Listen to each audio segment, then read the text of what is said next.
ముద్రణ యంత్ర సృష్టికర్త జోహన్నాస్ గూటెన్బర్గ్ జయంతిని ఫిబ్రవరి 24న ప్రింటర్స్ డేను ప్రపంచవ్యాప్తంగా జరుపుకుంటారు.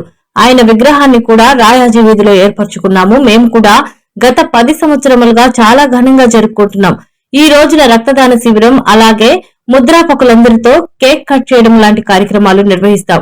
ఈ కార్యక్రమంలో అసోసియేషన్ నాయకులు ప్రతాప్ రెడ్డి, కేశవరావు, శ్రీనివాసులు, విజయ, నాగేశ్వరరావు, అనురాధ, రాము, రాధాకృష్ణ, హరనాథ్, శైలేష్, వాసు, మారికన్, రఫాత్ తదితరులు పాల్గొన్నారు.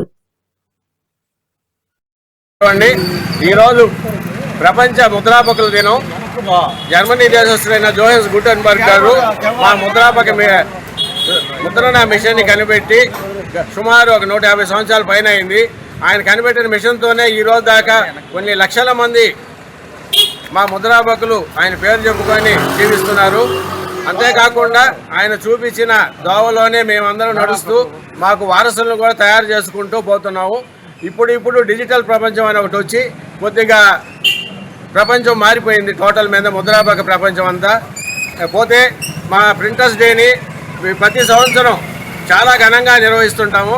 సుమారు గత 10 సంవత్సరాలకు పైగా నెల్లూరు ప్రింటర్స్ అసోసియేషన్ స్థాపించి మేము ప్రింటర్స్ డే అని ప్రపంచ ప్రింటర్స్ డేని ఆంధ్రాలోనే ఆదర్శంగా తీర్చిదిద్దుతూ మమ్మల్ని చూసి ఆంధ్ర మొత్తం ఇప్పుడు ప్రింటర్స్ డే ప్రతి జిల్లా వాళ్ళు చేసుకుంటున్నారు.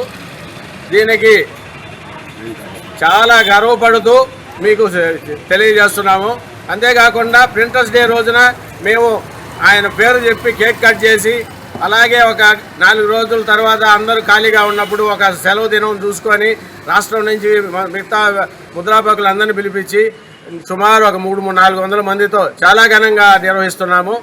ఇవన్నీ తెలియజేయడం చాలా సంతోషిస్తున్నామని. నా పేరు ప్రతాప్ రెడ్డి. ఫిబ్రవరి 24వ తారీఖు ప్రింటర్స్ డే జరుపుకుంటున్నాము.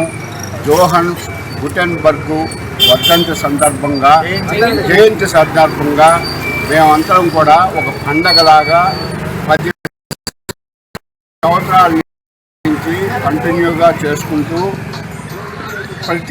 ప్రతి వ్యక్తిని, ప్రతి ప్రింటర్ని ఒక జీవిత ఆదర్శమైన గుటెన్బర్గ్ని స్మరించుకోవడం జరిగింది.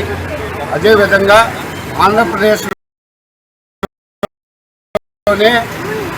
ఒక ఆదర్శమైన నెల్లూరులో ఒక గుటెన్బర్గ్ విగ్రహం కూడా స్థాపించడం జరిగింది.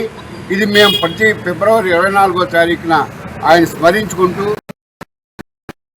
అందరికీ భోజన వితరణ, కేక్ కటింగు ఇవన్నీ చేసుకుంటూ మేము ఆయన స్మరించుకోవడం జరుగుతుంది. మేడం మాట్లాడు.